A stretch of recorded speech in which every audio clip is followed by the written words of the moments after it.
రాష్ట్రంలో ప్రస్తుతం సాగుతున్నది రాక్షస పాలన. ప్రజాస్వామ్యాన్ని కూనీ చేస్తూ టీడీపీ ప్రభుత్వం అరాచకాలకు పాల్పడుతోంది. ఈ మాటలన్నది ఎవరో కాదు, వైఎస్ఆర్‌సీపీ నేత, మాజీ ముఖ్యమంత్రి వైఎస్ జగన్మోహన్ రెడ్డి. తాడేపల్లిలోని పార్టీ కేంద్ర కార్యాలయంలో పిఠాపురం, మార్కాపురం, కదిరి, కుప్పం నియోజకవర్గాల నేతలతో జరిగిన సమావేశంలో టీడీపీ ప్రభుత్వంపై ఆయన ఈ స్థాయిలో మండిపడ్డారు.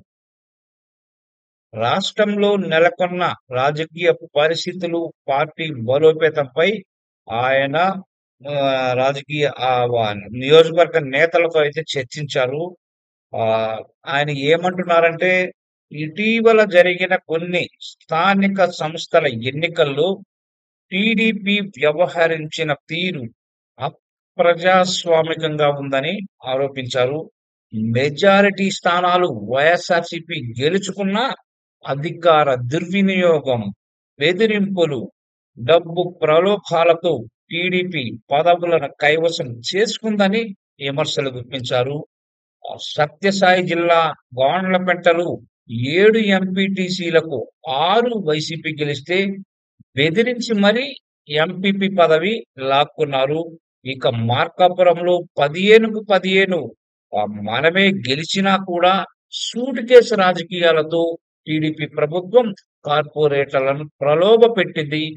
ఇక పిఠాపురం మున్సిపాలిటీలో 30 మందికి 26 మంది మన కౌన్సిలర్లే అయినా వారిని భయభ్రాంతులకు గురిచేసిందని జగన్ టీడీపీ ప్రభుత్వంపై మండిపడ్డారు. ఇక ముఖ్యమంత్రి సొంత నియోజకవర్గమైన కుప్పంలోనూ ఇదే దుస్థితి నెలకొందని ఆయన ఆరోపించారు. కుప్పం మున్సిపాలిటీలో 25 వార్డులకు 19 వైసీపీ గెలిస్తే మా కౌన్సిలర్లను బెదిరించి 50 లక్షలిచ్చి లాక్కొని చైర్మన్ పదవిని దక్కించుకున్నారని మండిపడ్డారు. రాజ్యాంగంపై ప్రమాణం చేసిన వారే ఎలా చేస్తే ఎలా? బెదిరింపులు, ప్రలోభాలతో గెలిచారు. ఇది ఒక గెలిపేనా చంద్రబాబు అని సూటిగా ప్రశ్నించారు. పోలీస్ వ్యవస్థను సైతం టీడీపీ తమ రాజకీయ ప్రయోజనాలకు వాడుకుంటోంది.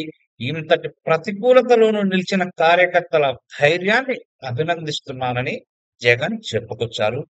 గతంలో కొన్ని కారణాల వల్ల కార్యకర్తలకు పూర్తి స్థాయిలో న్యాయం చేయలేకపోయామని అంగీకరించిన జగన్, రాబోయే జగన్ 2.0లో కార్యకర్తలకు పెద్దపీట వేస్తామని భరోసా అయితే ఇచ్చారు.